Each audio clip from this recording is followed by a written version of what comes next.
Ruske zemlje u srednjem vijeku. Velikim ruskim rijekama odvijala se trgovina između Skandinavije i Vizantije, odnosno od Varijaga do Grka.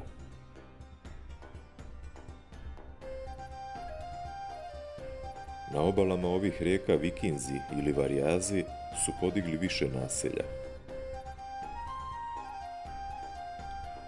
Knez Rjurik iz varijaškog plemena Rus pokorio je u 9. vijeku istočno-slovenska plemena i formirao Novgorodsku kneževinu.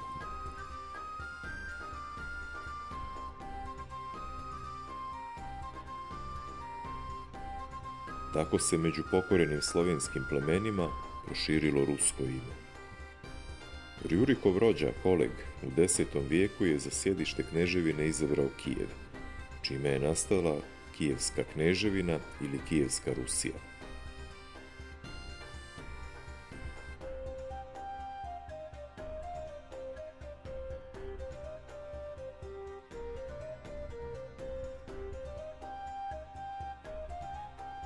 Do ovog vremena Varijazi su se potpuno stopili sa brojnim Slovenima. Za vladavine kneza Vladimira uspostavljaju se jake veze sa Vizantijom. Knez Vladimir je 988. godine, nakon ženidbe sa vizantijskom princezom, prihvatio hrišćanstvo koje se zatim raširilo u Rusiji.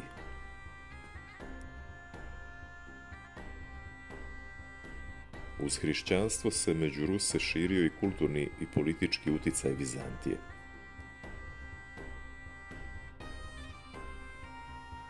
Kijevska Rusija je svoj vrhunac doživjela za vrijeme vladavine Vladimirovog sina, Jaroslava Mudrog, od 1019. do 1054. godine. Podsticao je razvoj umjetnosti i nauke.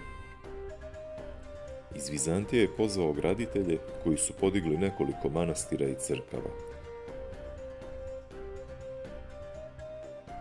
Najljepša je bila crkva Svete Sofije u Kijevu. Kneževi ljudi nazivali su se boljari. Boljari su kroz državno vijeće Dumu savjetovali kneza i za uzvrat dobijali zemljišne posjede. Ostali dio stanovništva dijeli se na građanstvo i seljake ili smerde. Knez Jaroslav Mudri je zemlju i gradove podijelio svojim sinovima. Ove kneževine su međusobno često ratovale. Neslogu Jaroslavovih nasljednika iskoristili su Tatari, odnosno Mongoli, i 1240. godine zauzeli Kijev. Tatari su stvorili prostranu državu koju su nazvali Zlatna horda. Ovaj period ruske istorije poznat je i pod nazivom Tatarski jaram. Kijev je pod mongolskom vlašću izgubio raniji značaj. Za to vrijeme jačaju sjeverni gradovi, a među njima najznačajnije je postala Moskva.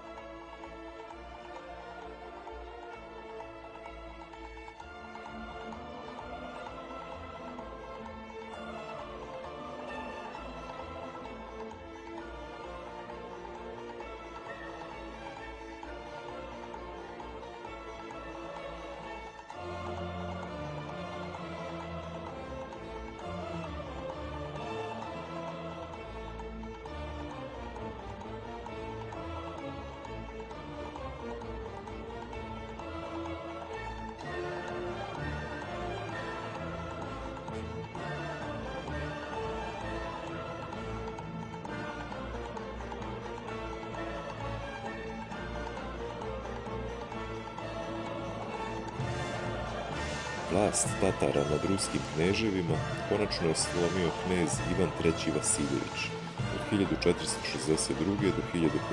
godine. On je odbio plaćati vazalni danak, a pod svoju vlast je stavio i ostale ruske kneževine. Vladari Rusije su, nakon pada Carigrada, sebe smatrali nasljednicima vizantijskih careva. Od sredine 16. vijeka počeli su da nose carsku titulu, a Moskva je nazivana Treći Rim, pošto je Drugi Rim bio naziv za Carigrad.